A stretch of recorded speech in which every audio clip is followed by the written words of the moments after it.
My name is Kate, and I live with my husband, Michael. We now run a restaurant called Sunflower, which we got from my grandfather. He loved this restaurant a lot and had many loyal customers. Even though my grandfather was very sick with cancer, he kept working at Sunflower. He would say, "I don't want to be lying in a hospital bed.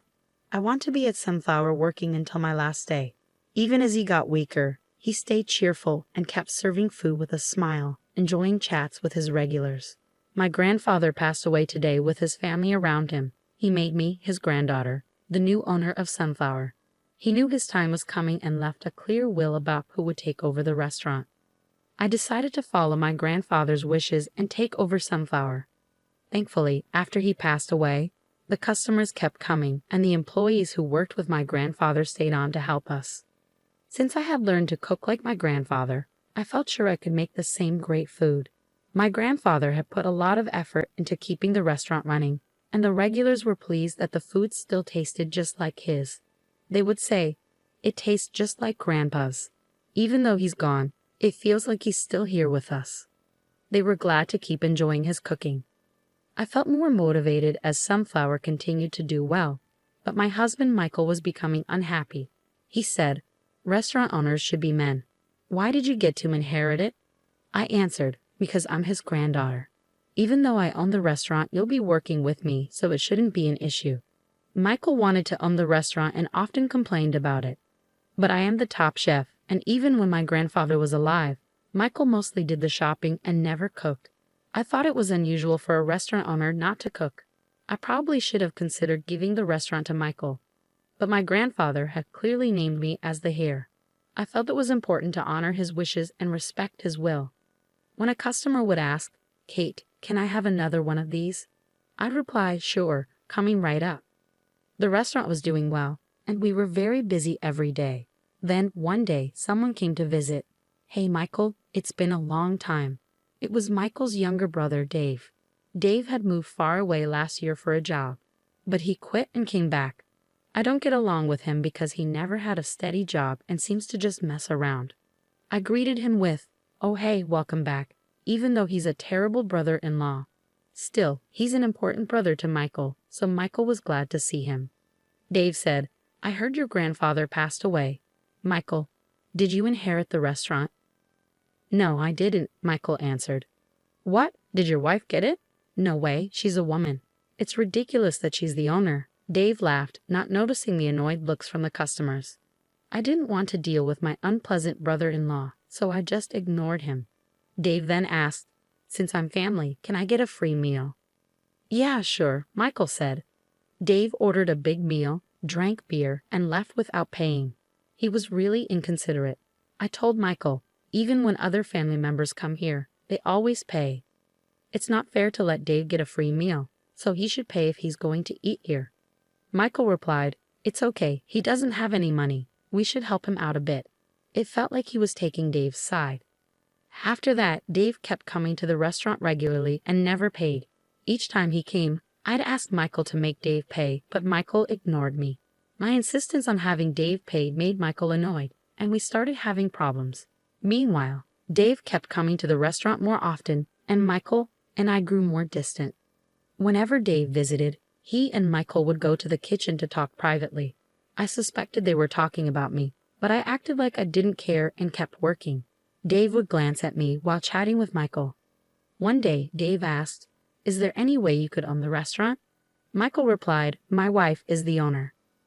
Dave said, "The restaurant's location is great and there are many customers. Why don't you take over and keep all the profits? It must be tough having your wife as your boss, right?" Michael admitted, "Well, yeah." Dave wanted to take over Sunflower and was plotting with Michael to make it happen. While Michael and I weren't getting along, Dave was trying to get Michael on his side. Michael asked, "But how could we take over the restaurant?" Dave said, "I have an idea." Michael and Dave started making plans in secret. Michael agreed to Dave's idea and decided to go ahead with it. The next day was supposed to be the restaurant's closing day. Michael left early and I was left alone. Even though it was my day off, I remembered the kitchen needed cleaning. I went to the restaurant to clean, but when I arrived, I found the door was already open. I thought I had forgotten to lock it the night before. I went inside and saw Michael and Dave there. I asked, surprised you're here.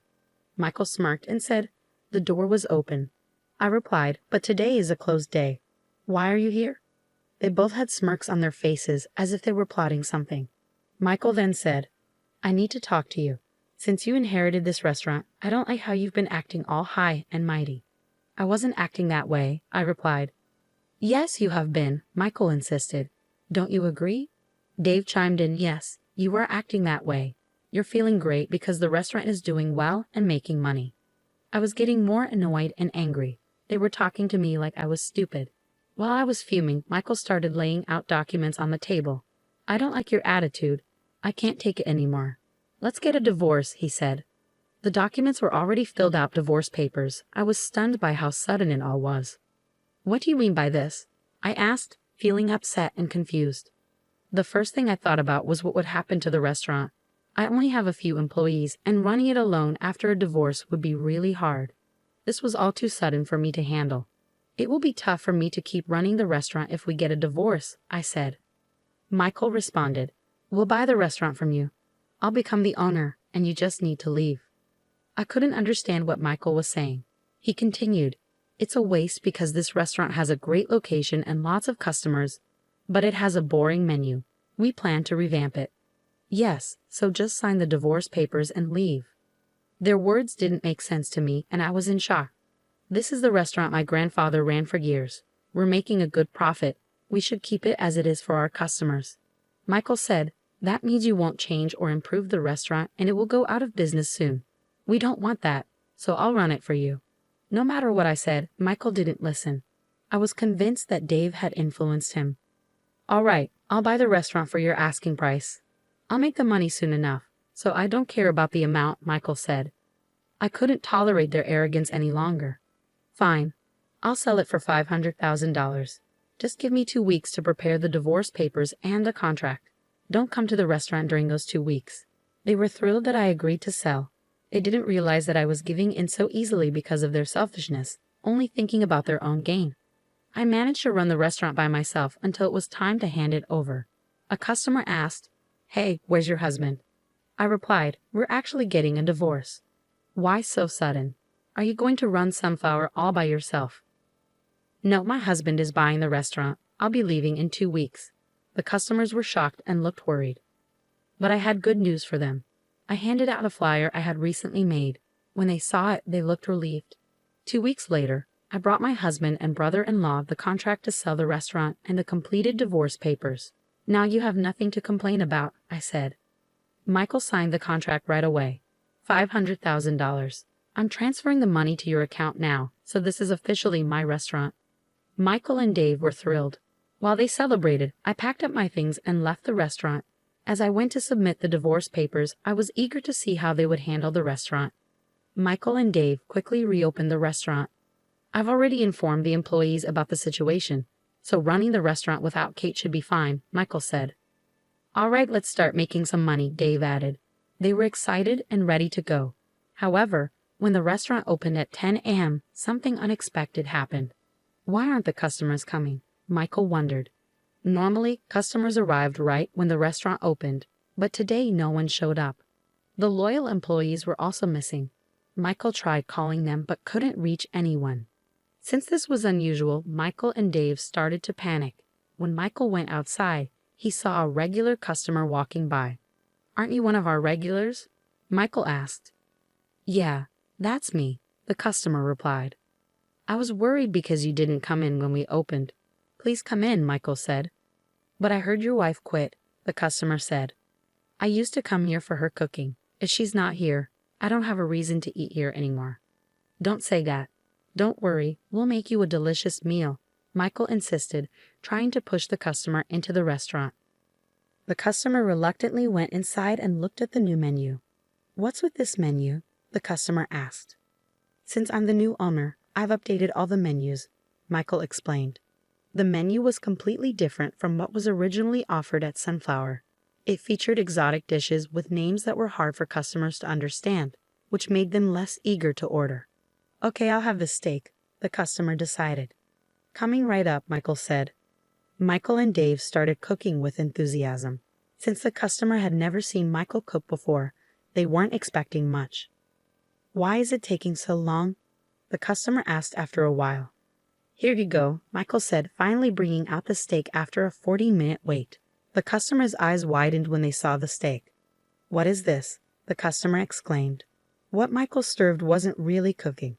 There were only 3 slices of meat in the center of the plate.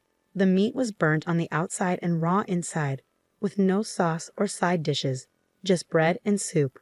The meat is high quality. The seasoning is just salt and pepper. The meat is prepared this way so you can enjoy its natural flavor and tenderness, Michael said. The steak looked so unappealing that the customer couldn't even bring themselves to use the cutlery. Even the soup seemed very cheap. I'm not eating this," the customer said, offended, and tried to leave. Michael was shocked that the customer didn't even try the food. "Hey, you still need to pay for this. It's $30. $30? Are you kidding me? I'm not paying for this piece of underscore.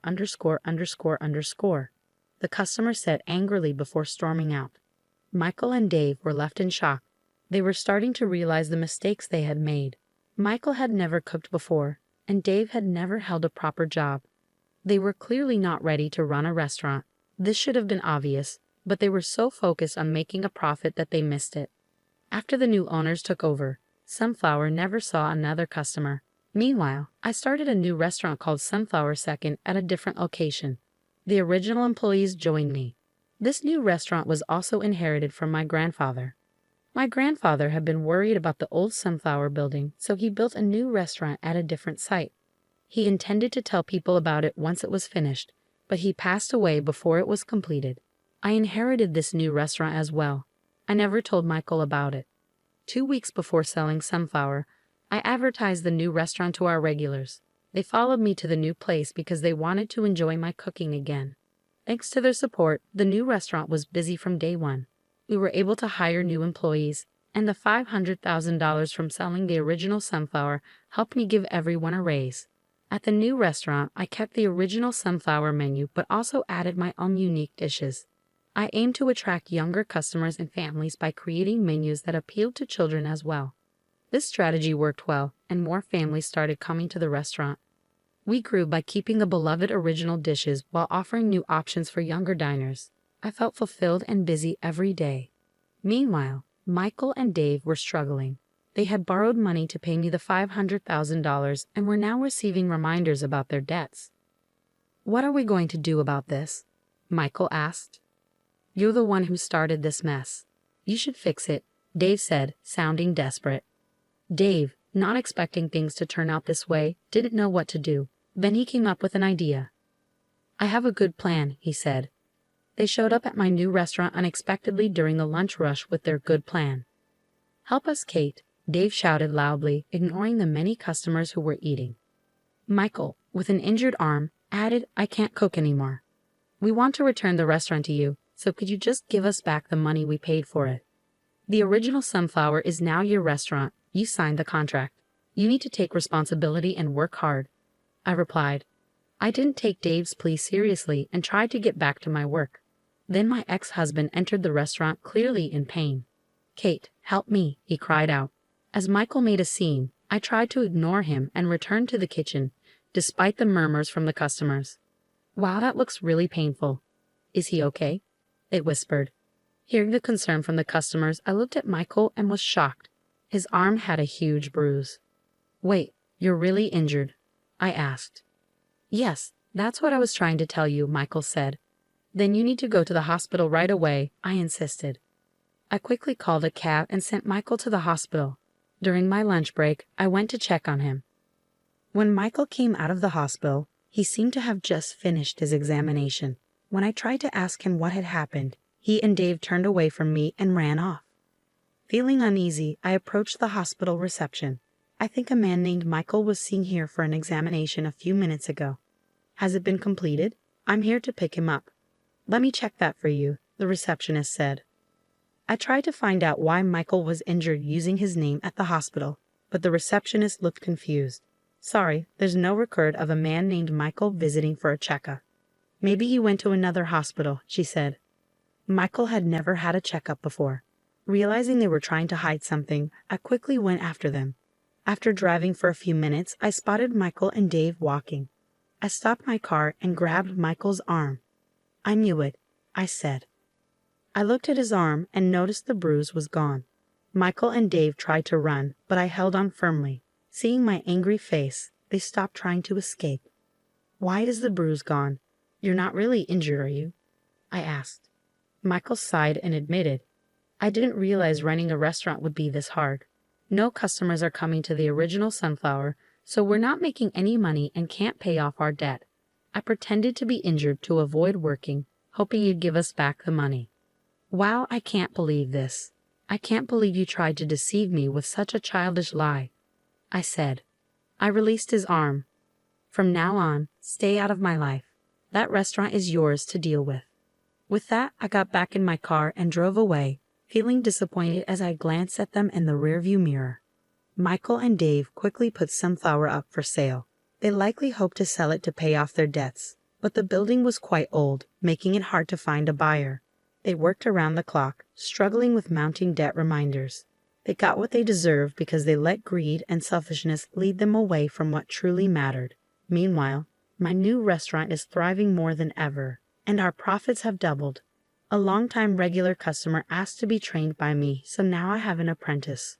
To ensure they don't become like Michael, I teach them that running a restaurant is hard work and requires dedication. I'm committed to working hard to keep my grandfather's legacy alive for many years to come.